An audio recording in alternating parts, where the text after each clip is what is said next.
Please introduce yourself. Ako po si Arch Lopez and I'm from Santa Cruz, Laguna. 41 years old. And on YouTube, you are known as? Sa YouTube po, I'm known as Arch Vlog. Magkadikit po yung Arch Vlog. I have 10,000 subscribers. Sana mag-subscribe po sa aking YouTube channel. And you're also a singer. Yes, I'm a singer and nagtuturo din ako ng English sa mga Japanese students tuwing gabi.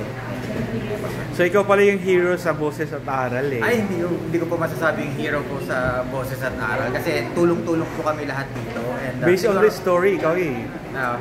Siguro po kasi nakita ko yung opportunity sa talent po talaga ni Sir Benz Llabore na magaling po siya magsulat, magaling siya gumawa ng content. So, yun nga po sabi niya na pinis ko talaga siya na gumawa ng song at saka mag-direct ng mga shows namin sa YouTube.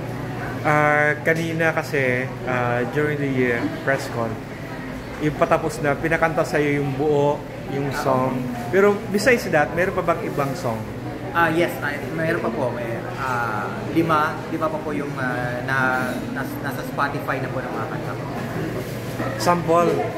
Okay, ito po yung kanta na nang iwan pero hindi nagbigay ng dahilan. Ito po yung Anong Dahilan.